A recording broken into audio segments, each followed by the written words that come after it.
If you want to support the channel, then please check out my Patreon page to gain access to exclusive videos, take part in Q&As, and watch my retrospectives before they go live on YouTube.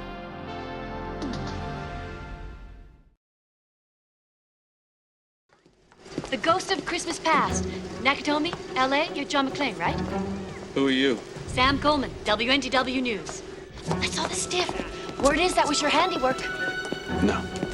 I only do needlepoint. Oh my God! What? The runway. Son of a bitch. What the? It's shutting down. Emergencies. We are in a code yellow. Backup systems won't come up. Every goddamn system's dead. Attention all controllers, attention. We have a code red alert. We just bought ourselves maybe 2 hours. After that, those planes low on fuel aren't going to be circling. They're going to be dropping on the White House lawn. Attention, Dulles Tower. Attention. How did you get on this line? Who is this? Who I am is unimportant. What I want, well, if you don't want those planes to start splashing into the Potomac as they run out of fuel, what I want is very important. Any attempt to restore your systems will be met by severe penalties. All right, not a word of this leaves this room. There must be 15,000 people in this airport, and we don't need panic on our hands. On the airport, huh? Listen, you're not pissing in somebody's pool, are you? Yeah, I know all about you and that Nakatomi thing in L.A. But just because the TV thinks you're hot shit, that don't make it so. This is the resume of a professional mercenary. You got the world's biggest drug dealer on his way here now. What do you need, a slide rule to figure this out? Runway. Oh, we are just up to our ass in terrace again, John. This plane will not be met by anyone. It will land on a runway of my designation where it will remain isolated and unapproached. Man, I can't fucking believe this. Another basement, another elevator. We call the government for help. They'll send in a special army unit. Now, you're the wrong guy in the wrong place at the wrong time. Story of my life.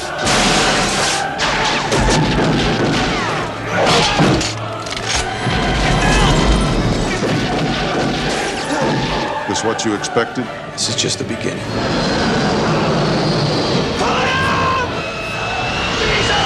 We've got you.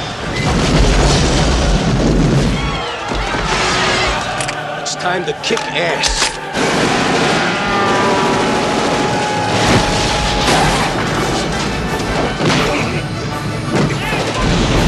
Freedom. Not yet. How can the same shit happen to the same guy twice?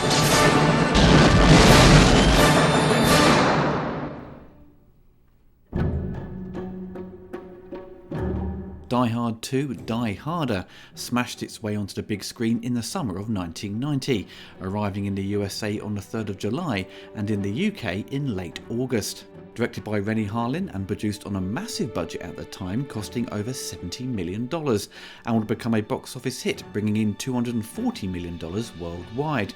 Arriving very quickly after the first film. The first Die Hard had only hit UK cinemas in early 1989, and just hit home video, and a sequel was already at the cinema. As everyone was in love with the first movie, most critics reacted very positively to the sequel, especially Gene Siskel and Roger Ebert. Roger gave the original film a mixed review, but described the sequel as terrific entertainment, praising the action and Stephen E. D'Souza's script. Gene Siskel put it on his list of the best movies of 1990.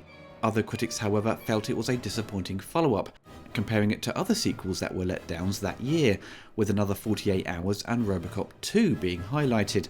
Empire magazine, which was in its early days, rated the film 3 stars out of 5, stating it's entertaining nonsense that doesn't quite manage to recapture the magic of the original.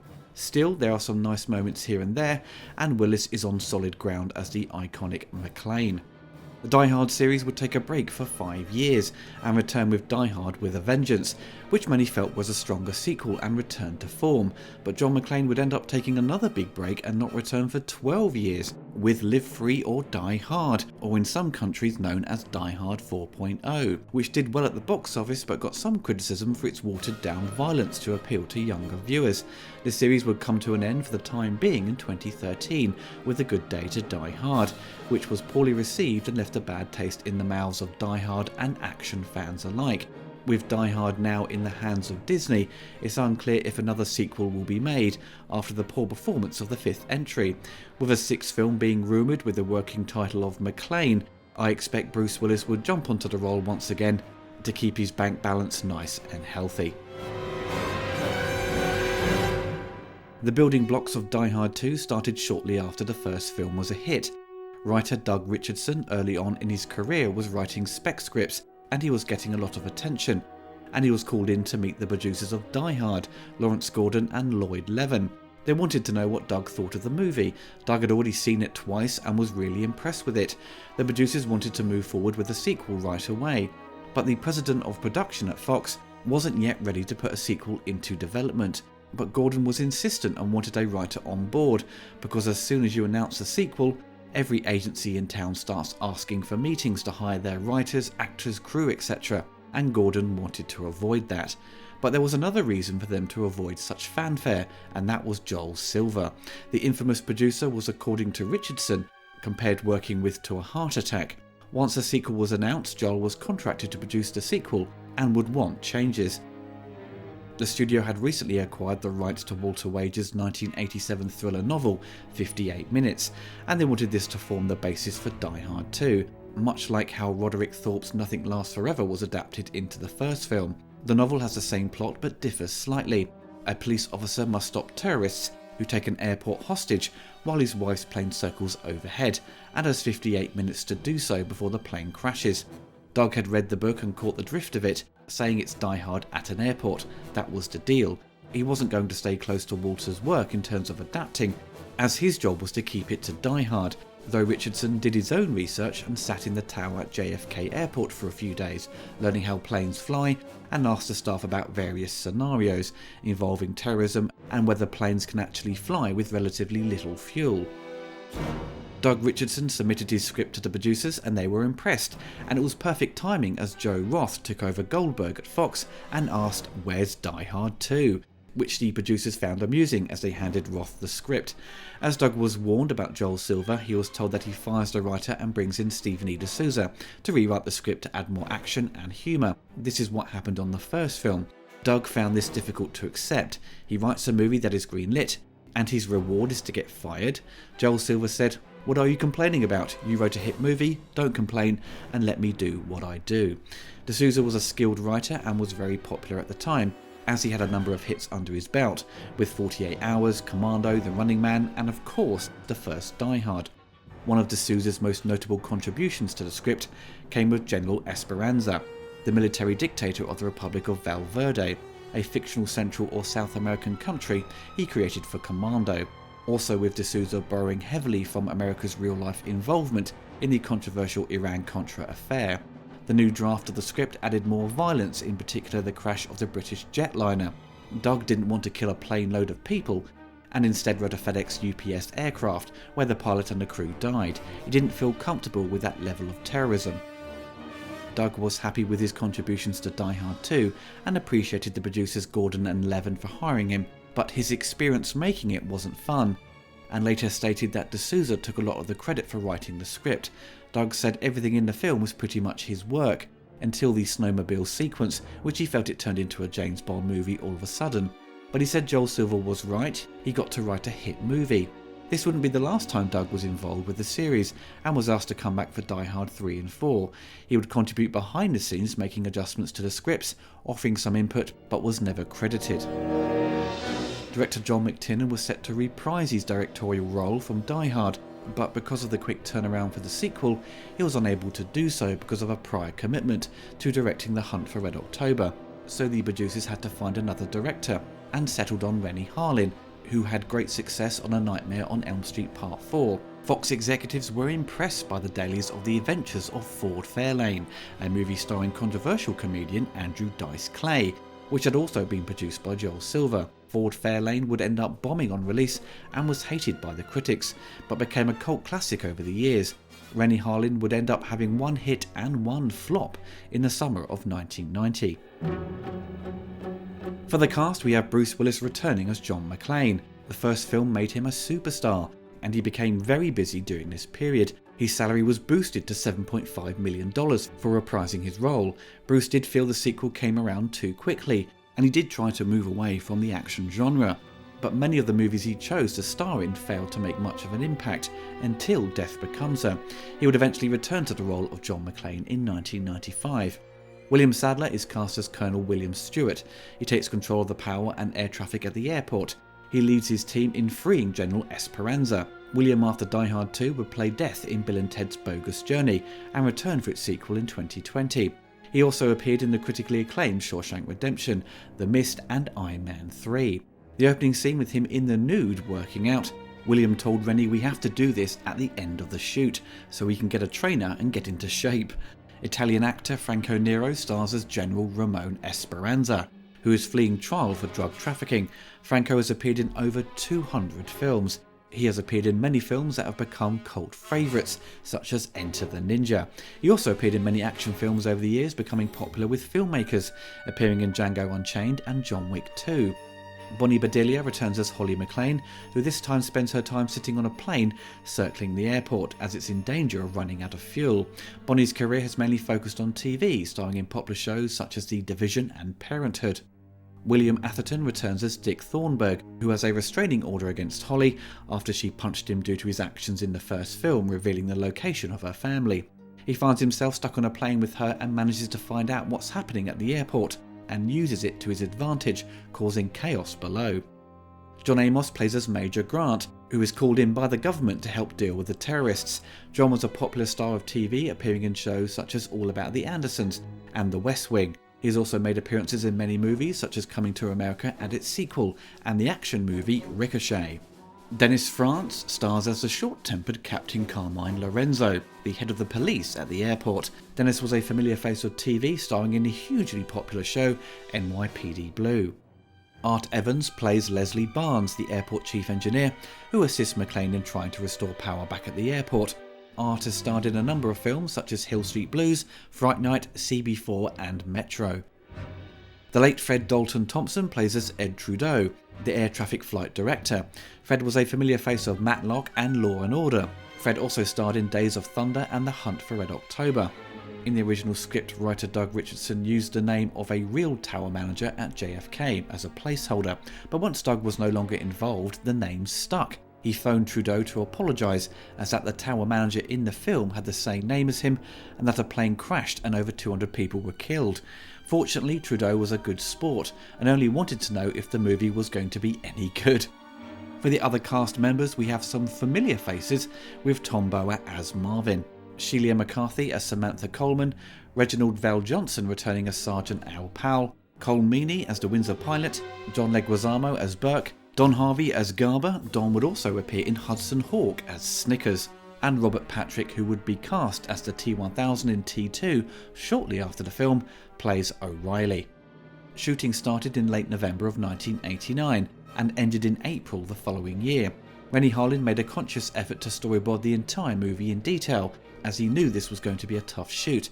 Filming was originally going to take place in Washington State around the wintertime, but when the crew got there it was uncharacteristically warm, so they decided to travel northwest in search of snow. "We went to 4 locations and as soon as we got there it stopped snowing," said Willis, "so we had to pack up 150 guys and take them somewhere else. We even considered going to Greenland." The production company would make use of a number of locations such as Michigan, Colorado and LA. Most of the time the snow was either trucked in from Canada or was made up of an assortment of look-alike snow, i.e. paper flakes, potato flakes, marble dust, rock salt, etc. But the snowmobile sequence, they had the right weather conditions, but it featured an elaborate stunt sequence which was difficult to do, as you had a snowmobile driving over ice, as the conditions made it tough for the crew, who grew tired very quickly in the cold weather. But with Renny being from Finland, the cold weather didn't bother him. Renny Harlin and Bruce Willis both had a different opinion on the character of John McClane. Willis felt, as the script was pushing more of the dire circumstances of terrorism, his character should be played more serious and use less of the jokey one-liners, but Renny disagreed, saying that's not the John McClane the audience loves. They feel like you are their friend now, and they don't want to lose their friend. Renny went on to say the outcome was that Bruce agreed to do as many takes as he wanted of the way he wanted to do it, and then we'd do one take the way I wanted to do it, with humour. He did it reluctantly and not so happily, but he did it. And in the end, every single funny moment that could be caught was put into the film. The movie would have to go through many cuts to please the censors in the USA and in the UK. For it to avoid the dreaded X rating, a number of trims to the violence had to be made and a large amount of swearing was removed for the UK release for it to earn a 15 rating in cinemas. The film would get released uncut on home video in the UK and be given an 18 rating. Many films have sponsors. You see soft drinks or cigarette brandings in the background in movies, and one of Die Hard 2's most famous bits of trivia was that the film was supposed to feature a cordless drill by Black & Decker, which they agreed for $20,000. But during the editing, the shot featuring this tool was left out. Black & Decker was very upset, and the company promptly filed a lawsuit demanding $150,000 in damages for its loss of credibility with its customers. The firm argued that it had numerous tie-in events and promotions planned, but had to swiftly can them when it found out 3 days before the film's release that the Univolt's starring moment was no more. Also, the credits would feature a spelling mistake. Roderick Thorpe, who wrote the 1979 novel Nothing Lasts Forever, upon which Die Hard was based, receives credit for creating certain original characters, but his surname has an extra E at the end. For the film's story, it's set on Christmas Eve 1990. John McClane is waiting at Dulles International Airport for his wife Holly to arrive. In the airport bar, McClane observes two men behaving suspiciously and pursues them into the baggage area. After a shootout, McClane kills one of them while the other escapes. McClane reports his concerns to Captain Carmine Lorenzo, who isn't interested and won't seal off the area, as it's Christmas Eve and doesn't think it's a big deal. McClane does his own investigating and discovers the dead man is a professional and not your run-of-the-mill criminal. Former US Army Special Forces Colonel William Stewart and other former members of his unit establish a base in a church near the airport. They plan to hack into the air traffic control systems, sever communication with the planes, and deactivate the runway lights, leaving the airport powerless to land aircraft. McClane goes to the tower to report his findings, but they fail to take him seriously, and then suddenly the power goes out on the runway. William Stewart calls the tower and makes his demands in efforts to rescue General Esperanza.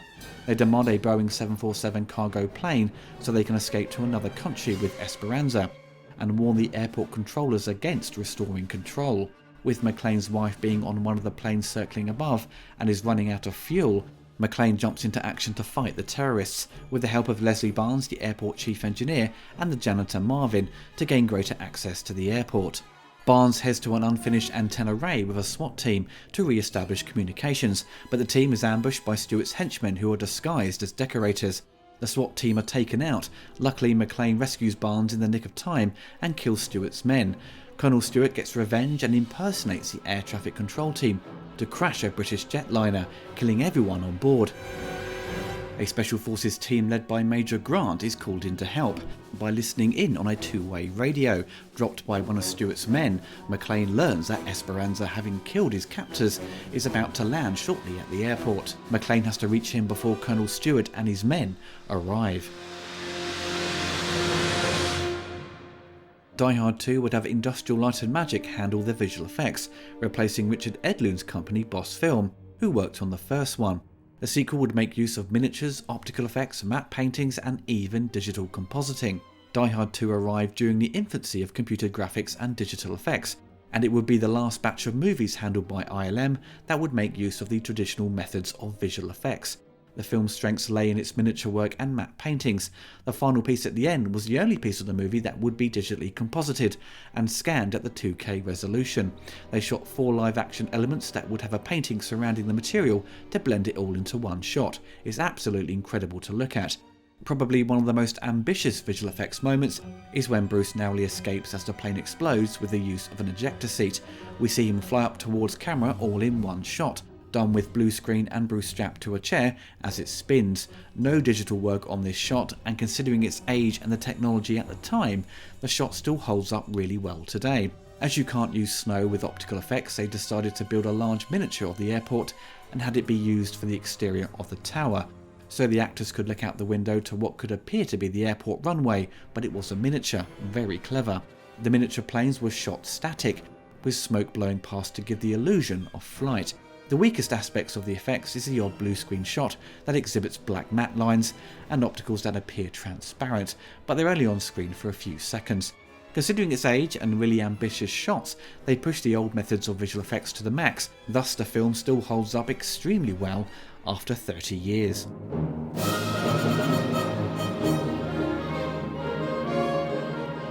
Composer Michael Kamen returned to provide the score for Die Hard 2.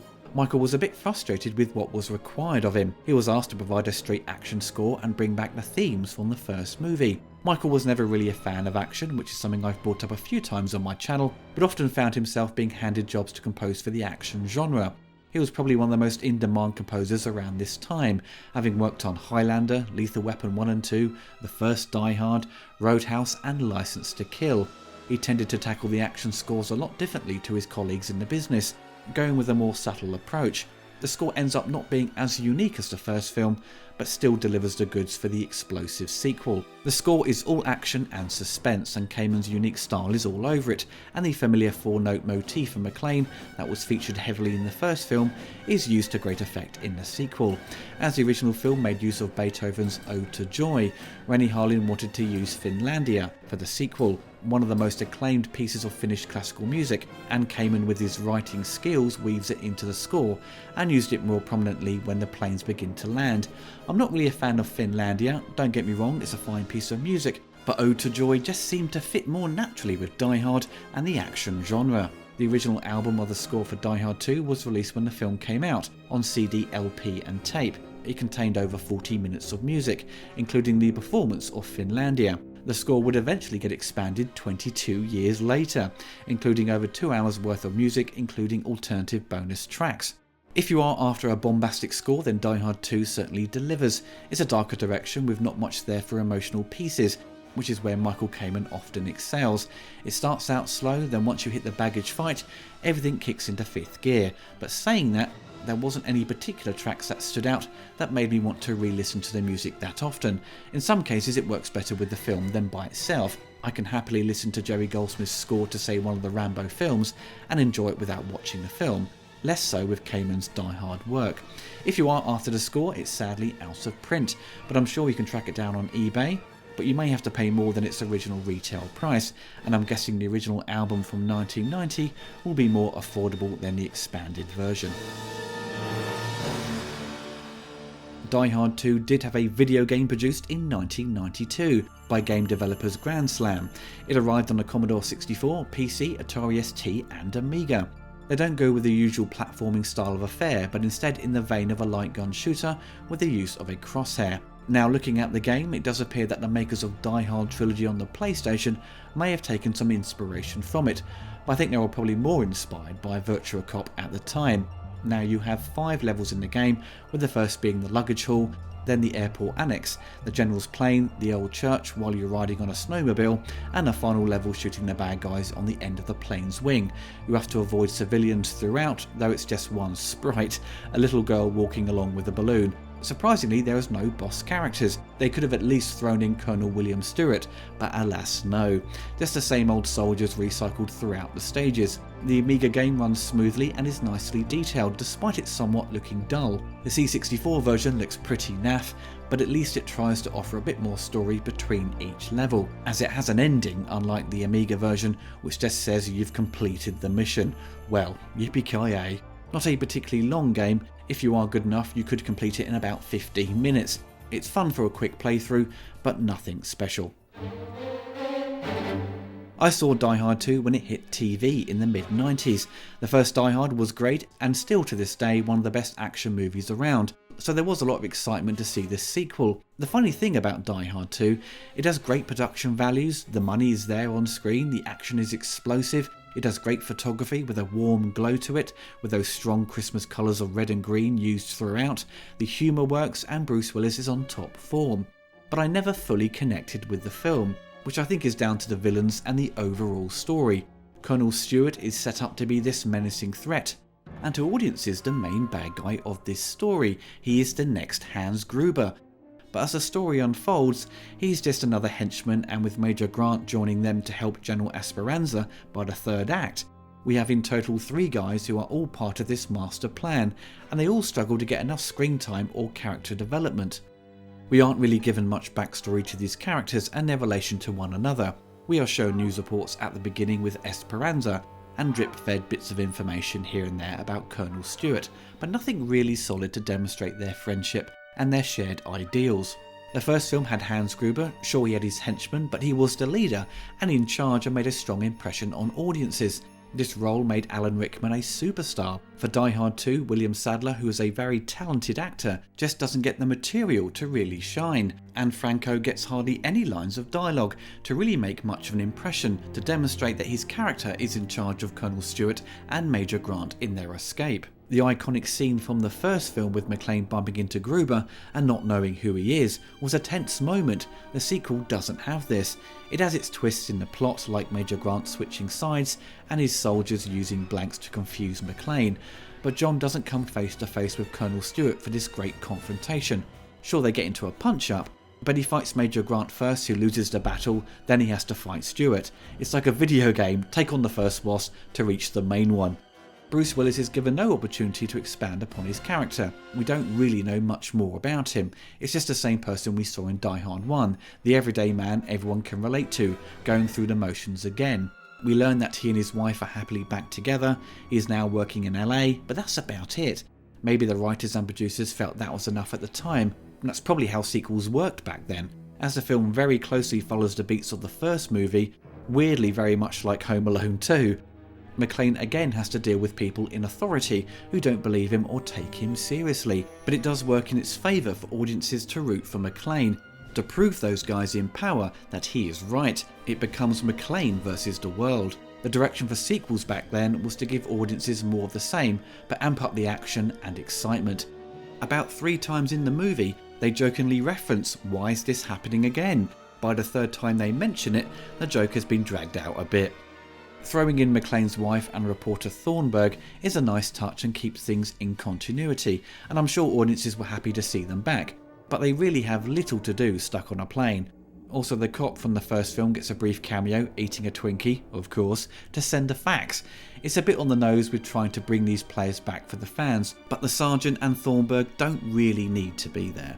Another issue I have with it, which is certainly a major nitpick, is that the movie is a bit forgettable. Every time I go to watch it, I've forgotten large chunks of it. It's not like I've watched it 3 times over the space of 3 decades. I've seen it dozens of times over the years, but for some reason I've forgotten moments in the film, which I think is down to the use of the location. McClane spends a lot of the time jumping between inside the airport and out on the runway. It's always going back and forth. With it set at night as well, scenes begin to blend together. So for me, it's not quite as memorable as the first film, with jumping from one act to another and so on. 1990 was a great time for action movies, especially ones for adults. Loads of R-rated or say 18-rated movies, such as Marked for Death, Total Recall, and that year we had some big sequels, Robocop 2, Predator 2, and of course Die Hard 2. These sequels all had one thing in common, that has been brought up a few times in regards to its violence. These films appeared to be somewhat mean-spirited and overly violent for the sake of it. Die Hard 2 goes full on with the blood squibs and strong language from the offset. Everyone is shouting and angry with each other. A lot of these supporting characters are really toxic and short-tempered.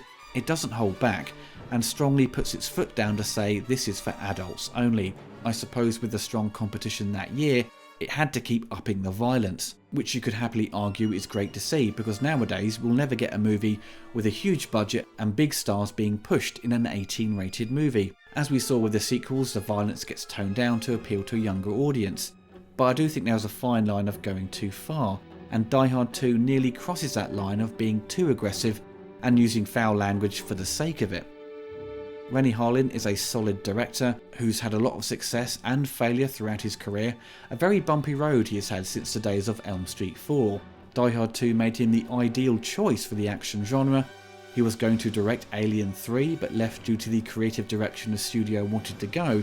He followed up with Cliffhanger that gave Stallone the career boost he needed, but Cutthroat Island in 1995 he lost that momentum. A massive box office failure, but he still delivered some great pictures with The Long Kiss Goodnight and the silly but very enjoyable Deep Blue Sea. He still works steadily today but doesn't have the success he once had, but he was the right choice at the time to continue the Die Hard series. He knows how to shoot action very well and makes great use of the scope format. He must have been watching a lot of Hong Kong cinema at the time, as he deploys the slow motion technique a lot, which he does overdo in some scenes, especially the shootout at the airport annex. One thing I noticed is that Renny loves shooting people as they walk into an elevator, and the camera holds on them as the doors close. This happens multiple times throughout the film. Die Hard 2 is a good sequel and follows the traits of what a sequel should be: bigger, louder and more explosive. It has some tense moments, especially the British airliner crashing, but with their quick attempts to turn around a follow-up to capture the magic of the first movie, the script does suffer with character development. The villains, as pointed out earlier, are less memorable, and it is ultimately a repeat of the first film, and it likes to point that out and joke that it's following similar beats.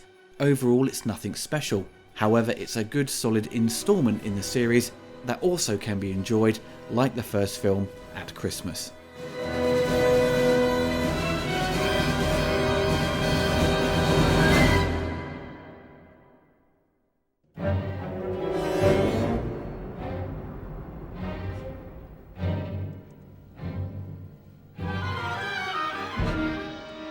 think you're closer than 50 yards. So's that airplane.